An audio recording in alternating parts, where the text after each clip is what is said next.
Hello everyone, my name is Aishwarya Mishra. Welcome back to my YouTube channel. अभी तक हम लोग एमआरआई देख चुके हैं कम्प्लीटली कि एमआरआई का प्रिंसिपल क्या होता है, एमआरआई किस कंपोनेंट से मिलकर के बनी हुई होती है। अब हमें देखना है कि जब हम इमेजिंग करते हैं तो हमने देखा होगा कि हम बहुत सारे सिक्वेंसेस यूज़ लेते हैं। अलग अलग सिक्वेंस यूज़ किए जाते हैं अलग अलग चीज़ को डिटरमाइन करने के लिए।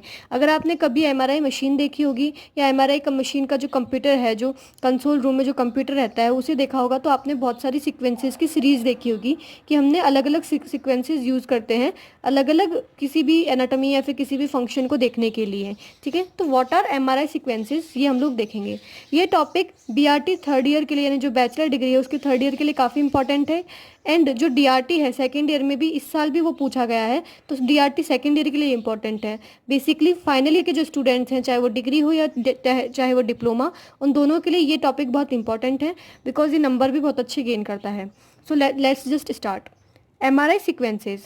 MRI sequence in MRI is a particular setting of pulse sequence and pulse field gradient resulting in a particular image parameters। यानी ये एक पर्टिकुलर सेटिंग है किसकी, पल्स सीक्वेंसेस की। पल्स सीक्वेंसेस मतलब जो हम आरएफ पल्स दे रहे हैं, रेडियो फ्रिक्वेंसी पल्स दे रहे हैं, वो किस सीक्वेंस में दे रहे हैं उसकी, और पल्स फील्ड ग्रेडियंट यानी जो फील्ड ग्रेडियंट मैग्नेटिक फील्ड लगा रहे हैं उसके कारण जो पल्स आ रही है उसकी सेटिंग का, मतलब उन दोनों को मिलाकर के जो एक सेटिंग होती है वो एक अलग इमेज पैरामीटर देती है, एक अलग इमेज देती है, तो उसका ये पर्टिकुलर सेटिंग है। ठीक है, the sequence in MRI refers to timing, order, polarity and repetition frequency of RF pulses and applied magnetic field gradients। यानी ये जो एमआरआई के जो सीक्वेंस हैं वो किस पे रेफर होते हैं, इनकी टाइमिंग पर, कि जो आरएफ पल्स दी जा रही है उसकी क्या टाइमिंग है, क्या ऑर्डर है, यानी किस ऑर्डर में अपने को दी जा रही है, यानी पहले 90 डिग्री दे रहे हैं, 180 डिग्री दे रहे हैं, पहले 180 डिग्री दे रहे हैं, 90 डिग्री दे रहे हैं, उस पर पॉलरिटी भी आपको पता है, क्योंकि पॉलरिटी होती है कि मतलब या तो ये पॉजिटिवली दे रहे हैं या फिर वो नेगेटिवली दे रहे हैं। बिकॉज ये वेक्टर है, हम पहले भी देख चुके हैं कि ये वेक्टर है,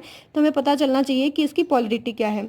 एंड रिपीटिशन फ्रिक्वेंसी, यानी कितनी फ्रिक्वेंसी पे रिपीट कर रहे हैं अपन उसको, कि हर 10 मिनट बाद में कर रहे हैं उस रिपीट, या फिर हर 5 मिनट बाद में उस पल्स को रिपीट कर रहे हैं, तो उन सब पे ये डिपेंड करता है। ठीक है, आरएफ पल्स की भी और मैग्नेटिक फील्ड ग्रेडियंट की भी, ये सेम, दोनों के लिए सेम है। तो ये हमारे सीक्वेंसेस होते हैं कि जो पल्स सीक्वेंसेस और मैग्नेटिक फील्ड ग्रेडियंट होता है उसको एक पर्टिकुलर सेटिंग में लेके आना, वो एमआरआई सीक्वेंस होता है। अब हम देखें कि ये क्या कैसे होते हैं पल्स के कारण और ग्रेडियंट फील्ड के कारण। उससे पहले हमें दो चीज़ देखनी है। आपने पहले सुना होगा इस टाइम को, TE echo time, TR time of repetition. ये दो चीज़ें बहुत इंपॉर्टेंट हैं इमेज पैरामीटर्स के अकॉर्डिंग। तो what are this? Time in TE echo time interval from middle of the first RF pulse to peak of the detected echo, चाहे वो spin eco है या ग्रेडियंट इको। यानी कि जो भी एक फर्स्ट RF पल्स है, यानी ये जो RF पल्स है यहाँ से लेके जब यहाँ पे मैं इको मिल रहा है, middle of the first RF pulse से लेके पीक ऑफ डिटेक्टेड इको, ये जो टाइम होता है उसे कहते हैं इको टाइम या फिर टी। अभी हम बाद में देखेंगे कि इको आ रहा कैसे। इको का मतलब क्या होता है, नॉर्मल भाषा में अगर हम देखें तो इको होता है प्रतिध्वनि। यानी जब हम किसी भी सुनसान जगह या फिर किसी भी खाली जगह में हम बोलते हैं तो हमें हमारी आवाज़ दोबारा सुनाई देती है, उसे बोलते हैं इको। तो इसमें भी इसका मतलब यही है कि जैसा सिग्नल हमें पहला मिल रहा है वैसा का वैसा सेम टू सेम हमें दोबारा मिल रहा है, तो इसे हम बोलते हैं इको। ठीक है, उतनी फ्रीक्वेंसी का। तो इस इको से लेकर के उसकी जो पहली आरएफ पल्स है उसके बीच का जो टाइम इंटरवल है उसे हमने बोल दिया है इको टाइम। अभी इको किसी भी कारण हो सकता है, स्पिन इको के कारण भी हो सकता है या फिर ग्रेडियंट फील्ड के इको के कारण भी हो सकता है। ठीक है, नेक्स्ट है time of repetition, TR। Time interval between the beginning of one pulse sequence and beginning of succeeding pulse sequence. यानी जब दो पल्स सिक्वेंसेज होती है, ये मान ले 90 डिग्री है एंड ये 180 डिग्री है, तो इन दोनों के बीच में, ये यहाँ से बिगिनिंग से लेकर के इसकी बिगिनिंग तक ये जो टाइम होता है ये होता है TR, टाइम ऑफ रिपीटिशन। ठीक है, रिपीट हो रही है ना ये बार बार में पल्स सीक्वेंसेस, तो उसके बीच का जो दो पल्स सीक्वेंसेस के बीच का जो टाइम है उसे हमने बोल दिया टाइम ऑफ रिपीटिशन। तो ये होता है एमआरआई सीक्वेंस। ठीक है, तो जो फर्स्ट स्टार्टिंग है द मेन एमआरआई सीक्वेंसेस की, कौन कौन से मेन एमआरआई सीक्वेंसेस हम यूज लेते हैं, तो फर्स्ट आता है स्पिन इको। ठीक है, this sequence employs 90 degree RF pulse followed by 180 degree RF pulse. यानी इसमें पहले हमने 90 डिग्री की आरएफ पल्स दी है और उसके बाद में 180 डिग्री के बाद 180 डिग्री की आरएफ पल्स दी है, with a time gap of TE/2 के गैप से। 90 डिग्री आरएफ पल्स को हमने बोला एक्साइटेशन पल्स और 180 डिग्री को बोला हमने रीफोकसिंग पल्स। सबसे पहले हम देखते हैं कि इस पे मतलब ये जो पल्स है हम दे रहे हैं पल्स सीक्वेंसेस में, वो किस तरीके से दे रहे हैं या फिर क्या इफेक्ट देती है, तो हम देखेंगे।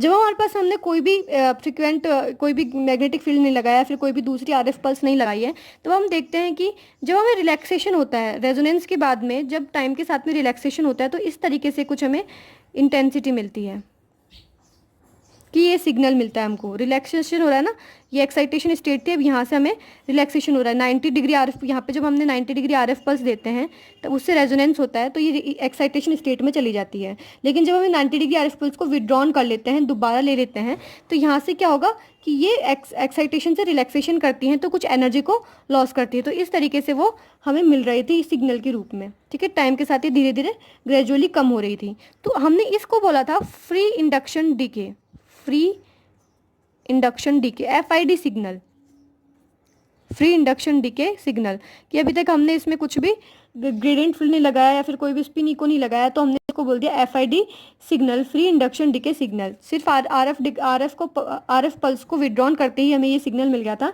तो हमें बोल दिया था फ्री इंडक्शन डीके सिग्नल। अब हम देखते हैं कि स्पिन इको या फिर ग्रेडियंट इको कैसे यूज लेते हैं हम लोग। कि स्पिन इको जो होता है उसमें क्या होता है, the external magnetic field possess in homogeneity, जो एक्सटर्नल मैग्नेटिक फील्ड है उसमें विषमता होती है, इन होमोजिनिटी होती है, विच इन्फ्लुएंसेस द डिफेजिंग ऑफ न्यूक्लियाई, जिससे कि क्या होता है जो न्यूक्लियस होते हैं वो डिफेजिंग होने लग जाते हैं। So that some nucleus spin faster and some are slower. तो ये इसमें कुछ न्यूक्लियस क्या करेंगे, कुछ तो फास्ट स्पिन करेंगे फिर कुछ स्लो करेंगे।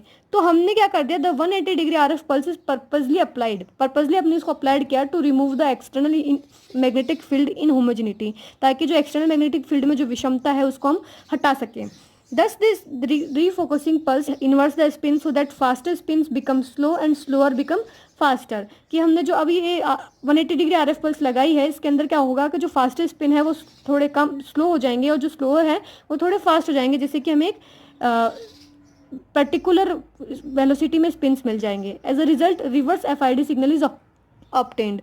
कि देखिए अभी तक हमें ये सिग्नल मिल रहा था, ठीक है, हम इसको ऐसे ड्रॉ कर लेते हैं, ठीक है। अब हमने क्या किया, पहले 90 डिग्री आरएफ पल्स लगाई जिससे कि हमको ये मिला, ठीक है।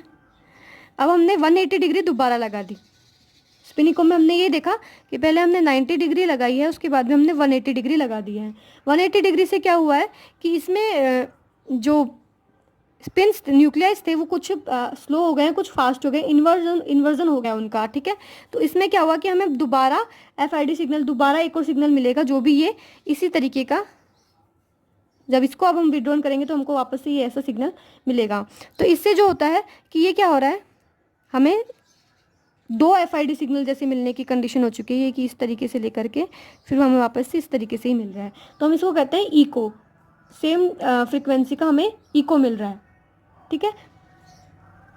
तो इस तरीके से अब हमें को इको मिल चुका है, यानी the 180 degree RF pulse is purposely applied to remove the external magnetic field inhomogeneity. हमने उसको अप्लाई किया ताकि एक्सटर्नल मैग्नेटिक फील्ड की जो इन होमोजिनिटी उसको रिमूव कर दें। दस द रीफोकसिंग पल्स, जो रीफोकसिंग पल्स यानी जो 180 डिग्री की पल्स है उसने क्या किया है, इन्वर्ट्स कर दिया स्पिन्स को, कुछ जो फास्ट है उनको स्लो कर दिया, जो स्लो है उनको फास्ट कर दिया, जिससे कि हमें रिवर्स FID सिग्नल मिल जाएगा। रिवर्स FID सिग्नल जो फ्री इंडक्शन डीके सिग्नल मिल रहा था उसका रिवर्स हमें मिल जाएगा। Now we get a signal looks like 2 FIDs back to back, यानी अब हमें जो सिग्नल मिल रहा है वो हमें मिल रहा है कि 2 FID बैक टू बैक, हमें ऐसा दिखता है कि जो 2 FID है, 2 फ्री इंडक्शन डीके सिग्नल है वो बैक टू बैक मिल रहे हैं, जिससे कि हमने इको कहा है, ठीक है। स्पिन इको क्यों कहा है, बिकॉज ये स्पिन के चेंजेस के कारण हो रहा है, तो हमने इसको कह दिया स्पिन इको। तो स्पिन इको में बेसिकली होता यही है कि इसमें पहले 90 डिग्री आरएफ पल्स दी जाती है जिससे हमें, और उसकी विड्रॉन से FID मिल जाती है। उसके बाद में इसको 180 डिग्री आरएफ पल्स दी जाती है जिससे कि हमें उसका FID का रिवर्स मिल जाता है, यानी जिससे कि जो इन होमोजिनिटी है वो भी हट जाती है और रीफोकस हो जाते हैं सारे के सारे प्रोटॉन्स। तो इस तरीके से हमें इको मिल जाता है इसके कारण। तो ये स्पिन इको कहलाता है। फर्स्ट वे हमने क्या दिया 90 डिग्री आरएफ पल्स और दूसरा हमने क्या दिया 180 डिग्री आरएफ पल्स। तो ये होता है स्पिन इको। अब स्पिन इको में कौन कौन से हम लोग सीक्वेंसेस रखते हैं ये अब हम देखेंगे, यानी स्पिन के कारण किस किस सीक्वेंस पे इफेक्ट पड़ता है वो चीज़ देखते हैं हम लोग आगे। तो अब आता है T1 वेटेड सीक्वेंसेस, कि इसमें अब 3 आएंगे स्पिन इको के अंदर, T1 weighted sequences, T2 and PD proton density. ये हम पहले भी एक बार डिस्कस कर चुके हैं जब हमने रिलैक्सेशन टाइम पढ़ा था, T1 and T2 relaxation. T1 weighted sequence क्यों आया इसमें, this sequence measure spin lattice. अब देखिए इसमें स्पिन आ रहा है, तो स्पिन इको में हमने स्पिन वाले जो भी सीक्वेंस होंगे उनको स्पिन इको में डाला है। This sequence measure spin lattice relaxation by using a short repetition time and short echo time. कि अब हमने इसको क्या किया है कि इसमें शॉर्ट ही रिपीटिशन टाइम मिलेगा TR और शॉर्ट इको टाइम मिलेगा, ठीक है। It is part of almost all MRI protocols, जितने भी MRI प्रोटोकॉल्स होते हैं उसमें सब में इसको T1 वेटेड को यूज़ किया जाता है, because it gives best anatomical images, क्योंकि ये हमने पहले भी देखा था कि ये सबसे सही एनाटॉमिकल इमेजेस को देता है, तो इसलिए हमने इसको T1 वेटेड सीक्वेंस को हर प्रोटोकॉल में यूज़ किया है। It has lower signal intensity for fluids, जो फ्लूइड्स होते हैं जैसे वाटर, CSF, यूरिन, इसके लिए लोअर सिग्नल इंटेंसिटी होती है, तो जिसके कारण ये सब चीज़ें ब्लैक दिखेगी इमेज में। High signal intensity for fat, जो कि ब्राइट दिखेगी, वाइट। इंटरमीडिएट सिग्नल्स इंटेंसिटी, यानी ना तो ज़्यादा हाई ना ही ज़्यादा लो, वो होती है मसल्स के लिए, जिससे कि ये ग्रेइश दिखती है इमेज के अंदर। अब जो ब्रेन का ग्रे मैटर होता है वो इंटरमीडिएट सिग्नल इंटेंसिटी रखता है, जिससे कि वो ग्रे ही दिखेगा, जबकि जो वाइट मैटर होता है उसमें हाई सिग्नल इंटेंसिटी होगी, वो वाइट दिखेगा। तो हम इसको एक बार इमेज के थ्रू देखते हैं। अब देखिए ये T1 वेटेड इमेजेस है, इसमें हमें क्या देखने को मिल रहा है कि सबसे पहले लोअर सिग्नल इंटेंसिटी हमने देखी थी फ्लूइड के लिए, तो ये जो वेंट्रिकल्स होता है इनमें CSF होता है, तो फ्लूइड है, इसमें हमें डार्क दिख रहा है, लोअर सिग्नल इंटेंसिटी यानी ये डार्क दिख रहे हैं। और हाई सिग्नल इंटेंसिटी होती है फैट के लिए, तो ये जो देखो जो ये बाहर की जो लेयर होती है, ये बाहर की जो लेयर है ये फैट की बनी हुई होती है, तो इसमें हमें बहुत ज़्यादा ब्राइट देखने को मिल रही है। इसके अलावा हमने देखा कि जो ब्रेन का वाइट मैटर है वो हमें वाइट ही दिखेगा, ब्राइट दिखेगा, तो ये जो ब्राइट दिख रहा है ये वाइट मैटर है। इसके बीच में जो स्पेसेस हैं इसमें ये हमें ग्रेइश कलर की जो स्ट्रक्चर दिख रही है, ये ब्रेन का ग्रे मैटर है। तो इस तरीके से हम T1 इमेज को हम इसमें डिस्टिंग्विश कर सकते हैं, जिससे कि हमें पता चल सकता है इस इमेज में को देखते हुए कि क्या फैट है, कौन कहाँ पे वाटर है, या फिर कहाँ पे क्या भी कोई भी चीज़ है, तो हम इसको डिस्टिंग्विश कर सकते हैं। अब देखो एक और चीज़ है कि जो T1 वेटेड सीक्वेंस है also is high signal for paramagnetic substance such as MRI contrast agent, कि जो भी MRI कॉन्ट्रास्ट एजेंट यानी जो पैरामैग्नेटिक सब्सटेंस हमें यूज़ देते हैं वो भी हमें ब्राइट दिखेगा, यानी हाई सिग्नल इंटेंसिटी होती है। मेरे पास एक क्वेश्चन आया था कि हम ओनली गैडोलिनियम ही यूज़ क्यों लेते हैं as an MRI contrast agent, हमने आयोहेक्सोल या फिर आयोडीनेटेड कॉन्ट्रास्ट मीडिया क्यों यूज़ नहीं लिया। वैसे मैं कॉन्ट्रास्ट मीडिया की एक अलग से वीडियो बनाने वाली हूँ, बट इसमें मैं बता देती हूँ क्योंकि MRI जो होता है मैग्नेटिक प्रॉपर्टीज़ को ही डिटेक्ट कर सकता है, इसलिए हमें एक पैरामैग्नेटिक सब्सटेंस लेना चाहिए होता है MRI कॉन्ट्रास्ट एजेंट के लिए, जिसके लिए बेस्ट होता है गैडोलिनियम। ठीक है, तो हम गैडोलिनियम यूज़ करते हैं। आयोडीनेटेड कॉन्ट्रास्ट एजेंट का इसमें कोई ज़्यादा फर्क नहीं पड़ता है, इसलिए हमने गैडोलिनियम यूज़ लिया है। और जो गैडोलिनियम हम यूज़ ले रहे हैं T1 वेटेड सीक्वेंस में वो हमें ब्राइट दिखेगा। ठीक है, तो हम बेसिकली जो कॉन्ट्रास्ट लगाते हैं वो हम प्रीफर करते हैं कि हम T1 सीक्वेंस में ही उसको यूज़ करें, तो जिससे कि हमें कॉन्ट्रास्ट इनहेंस जो करके दिखाई दे। सेकंड आता है T2 वेटेड सीक्वेंस। अब इसमें हम ये क्या है, इसमें स्पिन रिलैक्सेशन को ये मेजर करते हैं, क्योंकि हम पहले देख चुके हैं इसमें क्या होता है, स्पिन रिलैक्सेशन होता है, तो हम स्पिन रिलैक्सेशन को मेजर करने वाले सीक्वेंस को T2 वेटेड सीक्वेंस बोले हैं। इसमें लॉन्ग TR यानी जो रिपीटेशन टाइम है, एक RF पल्स और दूसरा RF पल्स के बीच में ज़्यादा टाइम लगेगा। ठीक है, और लॉन्ग TE और जो E को मिलने में भी हमें टाइम ज़्यादा लगेगा। ठीक है, it has high signal intensity for fluid, हमने पहले देखा था फ्लूइड के लिए इंटेंसिटी ज़्यादा होगी यानी वो वाइट दिखेंगे। Low signal intensity for fat dark दिखेगी। Intermediate signal intensity for muscles वो ग्रे दिखेंगे। और ब्रेन का जो ग्रे मैटर है वो इंटरमीडिएट सिग्नल इंटेंसिटी होगा, वो भी ग्रे दिखेगा। और जो वाइट मैटर है वो लो सिग्नल होगा यानी ब्लैक दिखेगा। अभी this is the difference between T1 and T2, कि इसमें जो वाइट मैटर था वो हमें वाइट दिख रहा था, ब्राइट दिख रहा था, अब इसमें हमें ब्लैक दिखेगा। Compare to T1 it has lower signal intensity for contrast of MRI, तो अब इसमें जो MRI का जो कॉन्ट्रास्ट होता है गैडोलिनियम, उसके लिए भी इसमें लोअर सिग्नल इंटेंसिटी। अब देखिए अब इसमें जो T2 वेटेड इमेजेज है इसमें हमें देखने को मिल रहा है कि हमने देखा हाई सिग्नल इंटेंसिटी जो है वो वाटर के लिए होती है। तो वेंट्रिकल्स हैं, वेंट्रिकल्स में CSF है, तो CSF में हमें क्या देखने को मिल रहा है, ब्राइट दिखने को मिल रहा है, यानी फ्लूइड है इसके अंदर। इसके अलावा जो आउटर लेयर होती है वो फैट की होती है, तो हमने देखा T2 में लो सिग्नल इंटेंसिटी होती है, तो इसमें ये बिल्कुल डार्क दिखाई दे रही है। ठीक है, इसके अलावा ये भी था कि T1 इमेजेस में हमें जो ये वाइट मैटर था वो वाइट दिखाई दे रहा था, यानी ब्राइट दिखाई दे रहा था। अब इसमें देखो हमें बिल्कुल ब्लैक दिखाई दे रहा है। ठीक है, तो ये भी एक डिफरेंस है इसका T1 और T2 इमेजेस का, जिससे कि हम उसको डिफरेंस कर सकते हैं मटेरियल्स के बीच में। अब स्पिन इको का नेक्स्ट एंड लास्ट जो सीक्वेंस हम इसके अंदर रखते हैं वो होता है proton density weighted images, PDW। ये मैंने आपको पिछले वीडियो में एक इमेज के थ्रू बताया था कि इसमें क्या होता है, जो PDW इमेजेस होती है, प्रोटॉन डेंसिटी वेटेड इमेजेस होती है, visualise the number of protons per volume, ये ओनली प्रोटॉन्स के नंबर के अकॉर्डिंग सिग्नल देती है। To achieve this both T1 and T2 components are switched off as fully as possible, कि जो T1 और T2 कंपोनेंट्स हैं उनको कम से कम रखना होता है, जिसके लिए हमने लॉन्ग TR करा है। ये जो रिपीटेशन टाइम है उसको बहुत ज़्यादा ज़्यादा बड़ा कर दिया है, एक पल्स सीक्वेंस और दूसरी पल्स सीक्वेंस के बीच में टाइम बढ़ा दिया है, और शॉर्ट टी यानी जो इको है उसको कम टाइम में लेने की पॉसिबिलिटी करी है हमने। इसमें क्या होता है, जो फैट होता है उसमें हाई सिग्नल इंटेंसिटी होती है, लेकिन T1 की जितनी नहीं होती है, यानी ब्राइट तो दिखेगा बट T1 में जितना दिखता है उतना नहीं दिखेगा। फ्लूइड जो है वो इंटरमीडिएट सिग्नल इंटेंसिटी होती है, ना ही तो ये T1 की जैसे डार्क दिखेगा, ना ही T2 की जैसे ब्राइट दिखेगा, इंटरमीडिएट सिग्नल इंटेंसिटी होती है इसके अंदर। A PDW image is use to evaluate meniscal tears in knee. अब इसमें मेनिस्कल नी की जो मेनिस्कल टीयर्स होते हैं, जो लिगामेंट्स में टीयर हो जाते हैं, टीयर मतलब वो फट जाते हैं, टीयर मतलब होता है फटना, ठीक है, यानी थोड़े से वो जब ब्रेक हो जाते हैं, उसके लिए इंपॉर्टेंट होती है PDW इमेज, बिकॉज इसमें फाइब्रो कार्टिलेज के लिए भी हाई सिग्नल प्रोवाइड होता है। PD sequence can be useful in brain MRI to evaluate grey और वाइट मैटर पैथोलॉजी, ठीक है। क्योंकि अब इसमें एक और चीज़ में इंपॉर्टेंट है, ब्रेन MRI में ग्रे और वाइट के बीच में डिफरेंस देखने के लिए। In this grey matter has higher signal intensity than white matter. अब इसमें इस वाले सीक्वेंस में क्या है, जो ग्रे मैटर है उसमें वाइट के कंपेरिजन में हाई सिग्नल है, यानी ग्रे मैटर थोड़ा सा ब्राइट दिखेगा कंपेयर टू वाइट मैटर।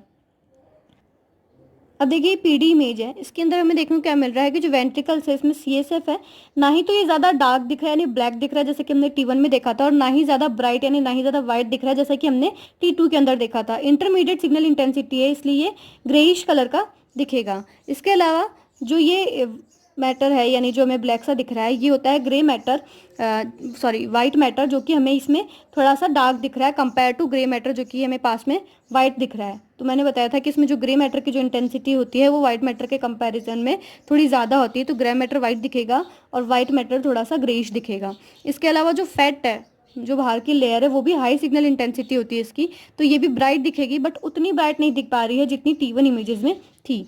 तो ये डिफरेंस होता है PD image, T1 image and T2 images का, ठीक है। PDW जो PD वेटेड है, T1 weighted and T2 weighted images का। सो ये हमारा स्पिन इको का जो सीक्वेंसेज होते हैं, स्पिन इको में जो सीक्वेंसेज होते हैं वो हमारा क्लियर हो चुका है। स्पिन इको में यही है कि हमें पल्सेस के अकॉर्डिंग हमको इको देनी है, पल्सेस के अकॉर्डिंग सिग्नल्स लेने हैं, ठीक है। तो अभी हमने 90 डिग्री दी है, फिर उसके बाद 180 डिग्री दे करके जो इको आया स्पिन में चेंजेस के कारण उसने हमें स्पिन इको कहा, और ये हमने 3 इसके सीक्वेंसेस देख लिए हैं। अब हमें आगे ग्रेडियंट के कारण देखने को मिलेगा कि ग्रेडियंट के कारण कैसे हमें इमेज या कैसे हमें सिग्नल मिल रहे हैं, वो हम नेक्स्ट वीडियो में देखेंगे।